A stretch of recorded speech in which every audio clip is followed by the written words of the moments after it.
masyarakat Indonesia tahu keindahan alam Pulau Bali, meski hanya lewat gambar atau cerita dari orang yang pernah datang ke sana.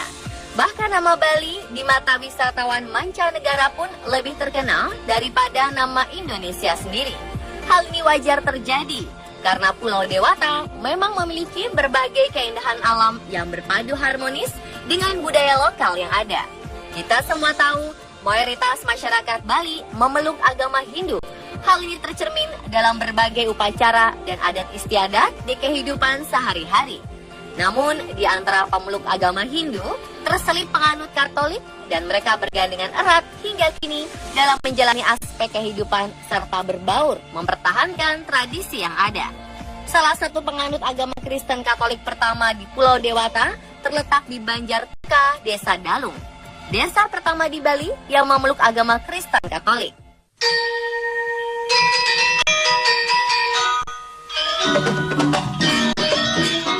Kita datang ke Banjar Tuka, sekilas tidak ada yang berbeda dengan desa-desa Bali pada umumnya. Namun faktanya, ternyata mayoritas warga desa di sini memeluk agama Kristen Katolik. Gereja Katolik Tritunggal Maha Kudus Tuka yang telah berkembang sampai saat ini berawal dari pertemuan Imade Bronong Panrejik dan Iwayan Deblok Panrosa, dua pemuda asli Banjar Tuka, dengan Pastor Karsten, SVD, di sebuah rumah di Jalan Kepundung, Denpasar, pada bulan November 1935. Kuatnya budaya Bali dalam sanubari mereka membuat tradisi Bali yang melekat pada kehidupan umat tetap terjaga dan dipertahankan dengan bijaksana sampai sekarang. Mereka masih menjadi orang Bali yang utuh, tetapi beriman Kristen Katolik secara penuh. Banjar Tuka memiliki arti yang sangat khusus bagi kehadiran gereja Katolik di Bali. Karena dari kampung inilah cikal bakal umat Katolik hadir di Bali. Gereja menjadi saksi sejarah perkembangan agama Kristen Katolik di Bali adalah Gereja Katolik Paroki Tritunggal Maha Kudus Tuka. Gereja ini berbentuk salib dengan konsep seperti wantilan, yaitu bangunan khas Bali yang berfungsi sebagai tempat berkumpul. Nah, karena kita di Bali, kita ambil aja bangunan model Bali, yaitu sebuah wantilan yang bentuknya kalau lihat dari atas, dasarnya itu berupa salib. Tapi karena umatnya makin lama makin banyak, maka di samping-samping, kiri kanan, ditambah lagi emper, ya, dan ini emper itu. Emper kiri kanan. Kekhasan gereja terlihat dengan adanya salib di puncak atap dan pintu masuk utamanya. Gereja ini diberkati pada tanggal 14 Februari 1987. Gereja ini merupakan gereja Katolik pertama yang dibangun di Bali. Sehubungan dengan peristiwa dan sejarah, gereja ini mendapat julukan The Bethlehem of Bali yang diberikan oleh sastrawan Bali I Gusti Panji Tisna. Sebenarnya gereja pertama yang dibangun berada tepat di sebelah gereja Katolik Tuka yang sekarang.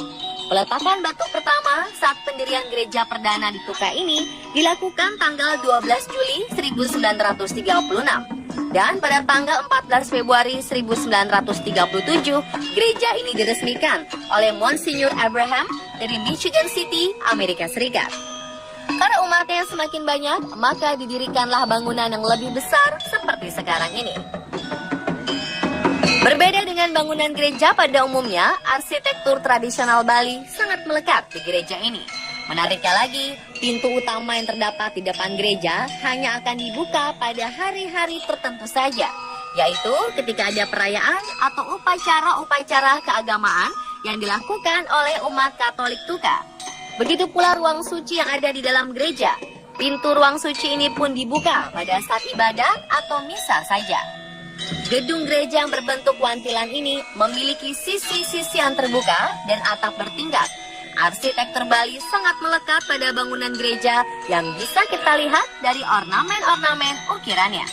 Uniknya lagi, setiap ada upacara keagamaan di gereja Katolik Tuka ini selalu dimeriahkan dengan hiasan-hiasan dan persembahan yang indah khas orang Bali sebagai wujud ungkapan syukur.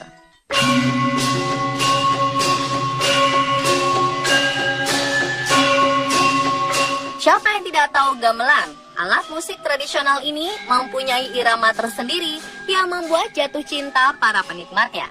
Di Pulau Dewata, kita banyak menemukan alunan gamelan indah yang dimainkan oleh orang Bali dalam mengiringi upacara adat istiadat setempat. Begitu juga di Banjartuga, meskipun agama mayoritas mereka Kristen Katolik, tetapi tetap mereka adalah orang asli Bali.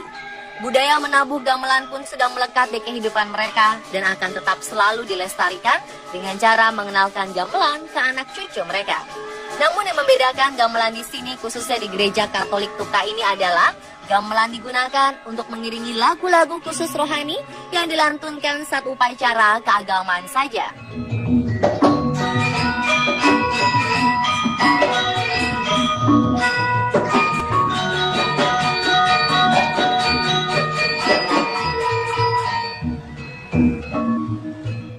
Alunan gamelan pun tetap mempertahankan nuansa Bali yang khas di setiap irama.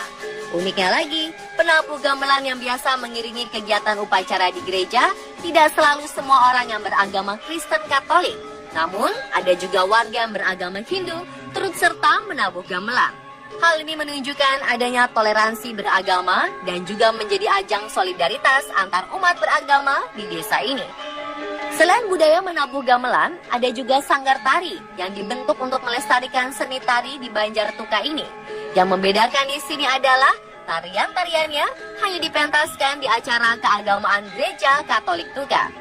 Salah satunya adalah tari Sekarwangi yang hanya dibawakan pada saat upacara besar saja, dan tarian ini hanya ada di Banjartuka.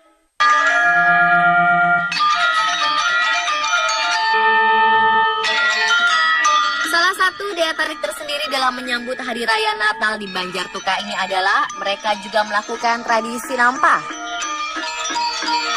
Sebelum Hari Raya, kalau di Bali ada namanya Hari Penampahan ya. Penampahan, nampah itu artinya memotong.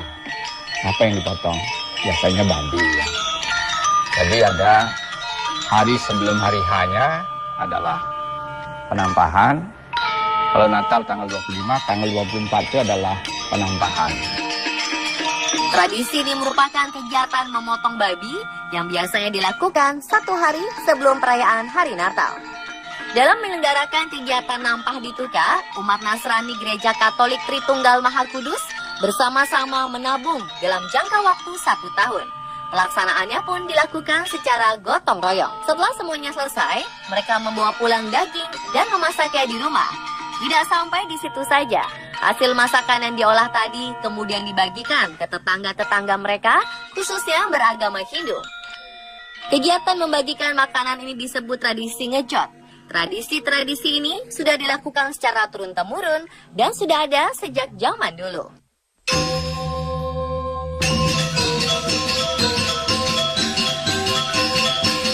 Jika kita datang ke Pulau Bali, pasti banyak melihat penjor di tepi jalan atau dipasang di depan pura-pura pada saat upacara.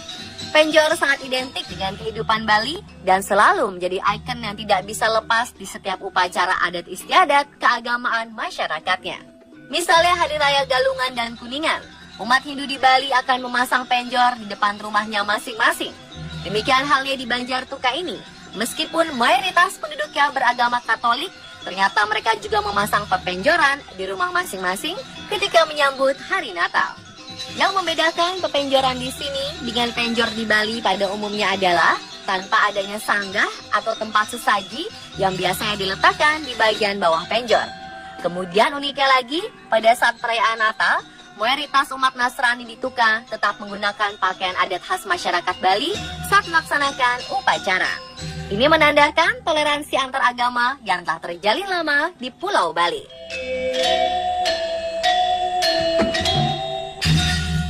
Pemirsa, itulah keunikan-keunikan yang ada di Banjartuka versi On The Spot.